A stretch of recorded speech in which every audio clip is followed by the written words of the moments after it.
बहुत सारे स्टूडेंट्स और मेरे साथ वाले भी ऐसे हैं जिनके नंबर नहीं आ रहे थे और वो ड्रॉप आउट कर जाते कि अपने से तो नहीं हो पाएगा अब।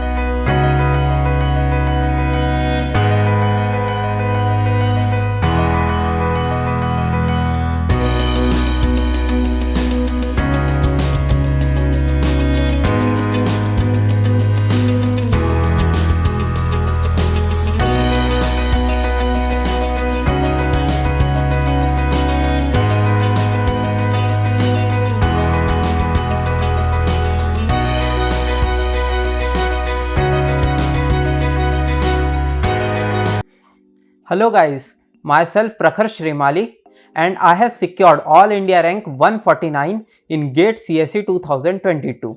I have done my engineering graduation from Institute of Engineering and Technology IET DAVV.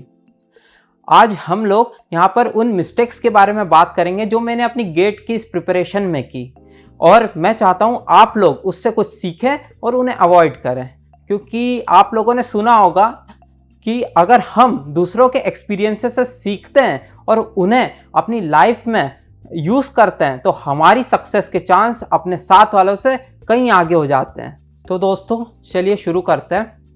पहली मिस्टेक जो आप सबको अवॉइड करनी चाहिए वो ये है कि जब मैंने अपनी प्रिपरेशन स्टार्ट करी तो ये मेरे साथ होता था और मुझे ऐसा लगता है कि कुछ और बहुत सारे स्टूडेंट्स के साथ भी ये प्रॉब्लम होती होगी। मैं जब किसी भी टॉपिक को पढ़ता था तो just like I have read operating system, मैंने उस ऑपरेटिंग सिस्टम के हर चैप्टर्स को, हर टॉपिक्स को पढ़ लिया। पर एक आदत थी मेरी कि जब भी मैं पढ़ता था तो कुछ एक टॉपिक रह जाता था एट लास्ट और मैं सोचता था ठीक है हम इसे थोड़े समय बाद कर लेंगे, ये छोटा सा तो टॉपिक है और इसमें प्रीवियस ईयर के जो गेट के क्वेश्चन है इसमें बहुत कम है तो इसे अपन बाद में देख लेंगे, मेन टॉपिक्स तो अभी कवर अप करते हैं। पर दोस्तों इससे ये नुकसान होता है कि ये जो छोटे छोटे टॉपिक्स है हर सब्जेक्ट में, हर चैप्टर में जो छूट जाते हैं वो एट लास्ट जब आपका कोर्स ख़त्म हो जाएगा वो एक पूरा सब्जेक्ट बनकर आपके सामने खड़े हो जाएंगे सब एडअप होके। तो आपको ये अवॉइड करना है, क्योंकि मैं जब टेस्ट सीरीज़ देता था तो मेरा स्कोर नहीं होता था। फिर मैंने एनालिसिस किया कि मैं अपना स्कोर क्यों नहीं कर पा रहा हूँ, तो मुझे ये पता चला कि मैं 8 से 10 क्वेश्चन तो इसलिए नहीं कर पा रहा हूँ क्योंकि मैंने इन्हीं टॉपिक्स को छोड़ रखा है और डेफिनेटली इनमें से सबसे सरल क्वेश्चन आते हैं। जैसे कि बच्चे सबसे ज़्यादा ऑपरेटिंग सिस्टम में फाइल सिस्टम को छोड़ देते हैं, सबसे ज़्यादा बच्चे COM में DRAM को छोड़ देते हैं पढ़ना। ऐसे ही कंप्यूटर नेटवर्क में लास्ट का जो टॉपिक है क्रिप्टोग्राफी था लास्ट ईयर तक, लोग उसे छोड़ देते हैं।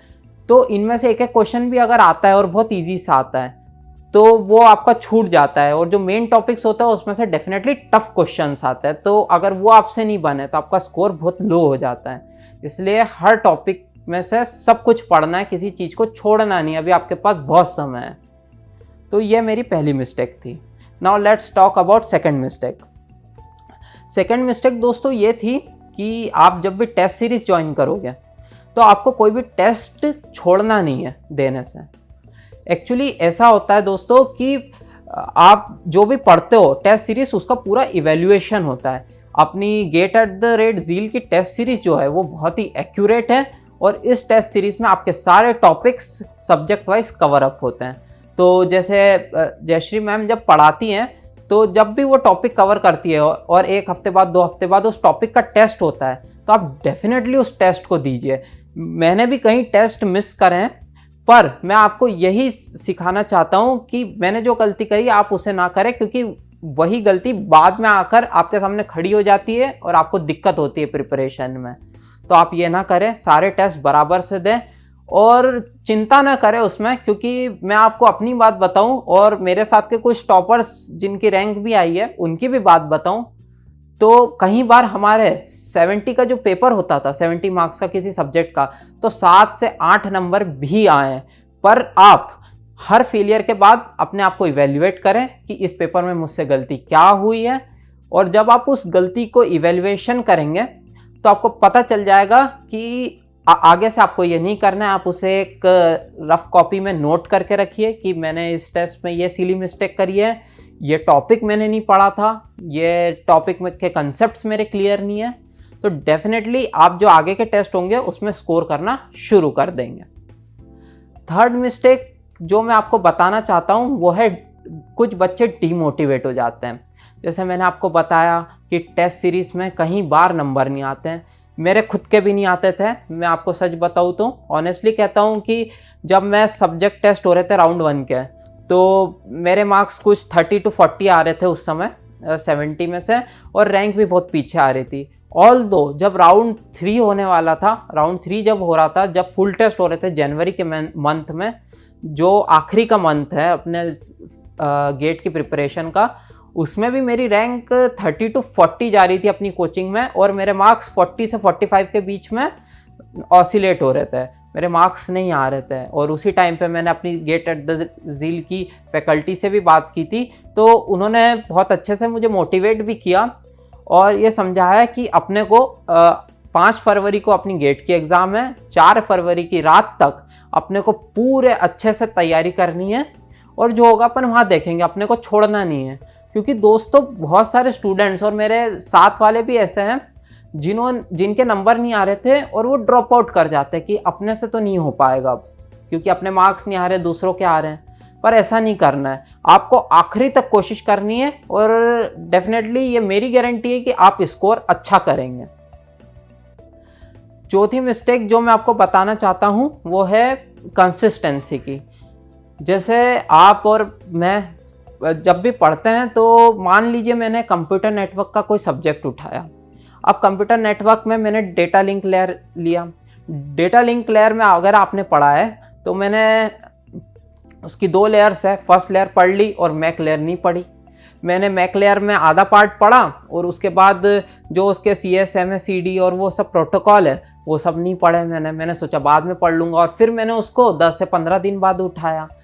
तो दोस्तों ये गलती नहीं करनी है। जब भी आप किसी टॉपिक को उठाएं, जब भी आप किसी एक चैप्टर को उठाएं, भले ही उसमें 5 दिन लग रहे हैं, 10 दिन लग रहे हैं, आप उसे पूरा फिनिश करिए। जब तक उसको पूरा फिनिश नहीं करें आप किसी और चीज़ पे मूव मत करिए, क्योंकि अगर आप ऐसा करेंगे तो आपके जो कॉन्सेप्ट, क्योंकि जो गेट के सब्जेक्ट्स हैं ना, उसमें एक चैप्टर दूसरे सब्जेक्ट से पूरी तरह से लिंक्ड है।